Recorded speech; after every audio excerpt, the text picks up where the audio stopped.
ठीक है, दलित और आदिवासी, एसटी, एससी, ओबीसी के जो लोग हैं वही लोग ही बचा सकते हैं, अदरवाइज इस देश को आप कोई नहीं बचा सकता, क्योंकि इस देश के अंदर नफरत इस तरीके से भर दिया गया है, इनको ये समझ में नहीं आता। मैं आपको बता दूं, इसमें से आदिवासी जो दलित है उनमें से बहुत सारे लोग हिंदू राष्ट्र के झंडा उठा उठा के घूम रहे हैं, तो उनके भी पिछवाड़े में दंड पड़ने वाले हैं। आपने देखा है अभी किस तरीके से रायबरेली के अंदर मारा था एक आदिवासी उसको, दलितों को, और उसके बाद आदिवासियों के मुंह पे मूत देते हैं, लेकिन इन लोगों को शर्म नहीं आते, और उसके बाद ये लोग कहते हैं हमने देश को मजबूत कर रहे हैं। और जो आप पूछ रहे हैं कि चंद्रशेखर अभी जाने वाले हैं, तो अच्छी बात है कि वहां पर जाए। अनिल मिश्रा जैसे व्यक्ति को जो है उनको तो खैर मैं क्या बोलूं, बुद्धा तो दिमाग का हिल चुका है पूरी तरीके से, इनको कहीं ना कहीं टिकट देकर चुनाव लड़वा दो, इनका जो कीड़ा जो काट रहे हैं ना, कीड़ा बिल्कुल शांत हो जाएंगे। क्या ये चुनाव लड़ने के लिए इतना और क्या कर रहे हैं आप बताइए, बाबा साहब का अपमान किस तरीके से कर रहे हैं। अभी एक उसने बयान दिया कि सबसे ज्यादा खतरा जो है ये मुसलमानों से नहीं है, ये खतरा है अम्बेडकरवादियों से। अभी तो बयान आया है ना एक का, तो आप बताइए अम्बेडकरवादियों से इनको खतरा है। अम्बेडकरवादी क्योंकि अम्बेडकर जी ने संविधान दिया, और संविधान में सेकुलर लिखा हुआ है, और संविधान के अंदर सबको बराबरी का अधिकार दिया है, और इनको अम्बेडकर जी से इसलिए डर है क्योंकि अम्बेडकर जी ने महिलाओं को समझा, महिला को अधिकार दिया जीने का, और महिलाओं को जो सर उठा के जीना सिखाया अम्बेडकर जी ने सिखाया। तो देश के आधा आबादी महिला है, और ये लोग महिला को जूती बनाना चाहते हैं। क्या अब अनिल मिश्रा ग्वालियर हाई कोर्ट छोड़ के भागेंगे? भागना तो चाहिए, मैं तो चाहती हूँ भागे, लेकिन आपको लगता है भागेगा? आपको लगता है भागेगा? करेंगे उनके समाज के लोग? किनकी अनिल मिश्रा को समर्थन करेंगे लोग? हमारे देश, इसीलिए तो हम लोग आज पीछे है। आज भी हमारे देश, आज हमारी गाड़ी आगे बढ़ना चाहिए, ये तो बैक गियर में गाड़ी पीछे लेके आते हैं। क्यों? क्योंकि आज हम लोग जो है जात धर्म और हम लोग इसी में उलझे हुए हैं। हम अपराधी को अपराधी के हिसाब से नहीं देखते, हम अपराधियों को जो है जाति में बांट के देखते हैं, हम अपराधियों को धर्म में बांट के देखते हैं, इसीलिए तो आज हमारे देश पीछे है। आप बताइए कुलदीप सिंगर जो है, ये कुलदीप अगर नाम नहीं होते, अगर आसिफ होते, अब्दुल होते, अगर रहमान होते, तो हाय तौबा करके अपना कटोरी वटोरी सब कुछ लेके लोग रोड पे आते, थूजा नहीं निकल रहे, इनके मुंह से तो वॉमिटिंग होना शुरू हो जाते हैं इन लोगों का। तो इसीलिए मैं कहती हूँ जाति और धर्म में हमारे देश बटे हुए हैं, लेकिन चंद्रशेखर जी अगर जा रहे हैं तो अच्छी बात है। लेकिन चंद्रशेखर जी जा रहे हैं, लेकिन अनिल मिश्रा भी अब दावा ठोक रहे हैं, चैलेंज कर रहे हैं कि आने दीजिए, देख लेंगे। हाँ, आने दे रहे हैं। मैं वही तो कह रही हूँ, तो दलितों को इसे समझना पड़ेगा। जिस दलितों को सर उठा के जीना सिखाया बाबा साहब ने, जिन दलितों को जो है आगे मटका पीछे झाड़ू लगा के घुमाते थे, और जिस दलितों को जो है महिलाओं को स्तन ढकने का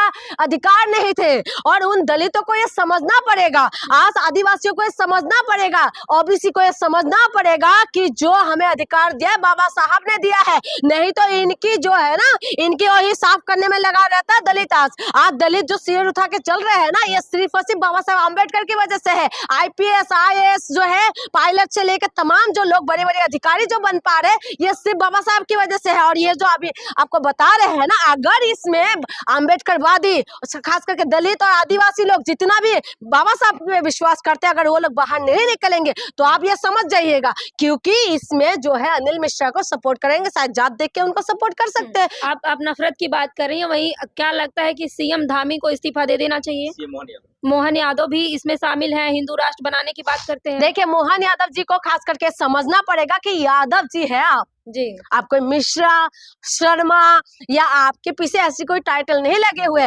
आप यादव जी है, तो यादव ओबीसी में आते हैं, तो ओबीसी को तो ये लोग कहते हैं। अभी यादव कथावाचक को आपने देखा था, मूत्र से छिड़का दिया था, शुद्धिकरण कर थी, वो भी ब्राह्मण के मूत्र से। तो इसीलिए यादवों को भी ये समझना पड़ेगा कि यादव भी है जो है, और बाकी जितना भी जाति के लोग हैं उनको ये समझना पड़ेगा, सिर्फ संविधान ही है जो हमें बचा सकते हैं, क्योंकि संविधान ही है जिसने हमें अधिकार दिया है। संविधान नहीं रहेगा तो मनुस्मृति लागू कर देंगे, और मनुस्मृति लागू होने के टाइम आप जो है माइक पकड़ के खड़े हैं तो आप नहीं बोल पाएंगे, और मैं भी जो बोल रही हूँ, जो मैं मुंह चला रही हूँ, तो मैं भी अपने घर के अंदर ही बंद होना पड़ेगा। तो इसीलिए मैं आपको कह रही हूँ, अम्बेडकर हर एक व्यक्ति को बाहर निकलना चाहिए, आवाज उठाना चाहिए, चंद्रशेखर का समर्थन करना चाहिए। बिल्कुल, मैं खुलेआम समर्थन करती हूँ, मैं पूरा खुलेआम मैं चंद्रशेखर जी का समर्थन करती हूँ।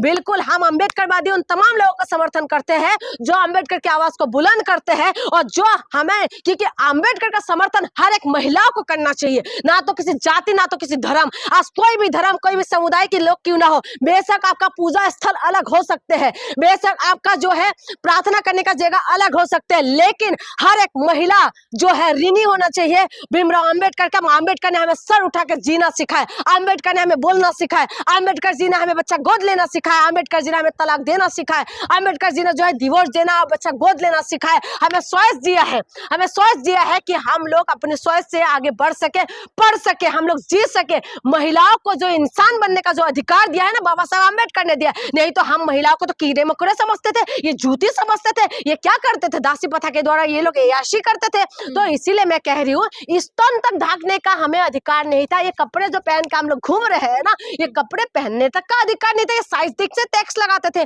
तो ये सारी चीजों को किसने सही करा? ये बाबा साहेब अंबेडकर ने करा है। और हर महिलाओं को बाहर निकलना चाहिए, हर महिला को आवाज उठाना चाहिए। जब अंबेडकर जी का बात आते हैं तो आप लास्ट एक बात बताऊंगी, जो आज महिला को ये बाल जो है ना, जो हम खुल खुल के जो घूम रहे हैं ना, ये बाल जो हमारे सर पे है और ये खूबसूरती है, ये अगर महिला जब विधवा हो जाते थे ना, ये बाल उड़ा देते थे, महिला का जीने का जो अधिकार छीन लेते थे ये लोग। तो इसीलिए मैं कहती हूँ कि महिलाओं को अधिकार देने वाला बाबा साहब है और इनके लिए आवाज हर एक महिला को उठाना चाहिए।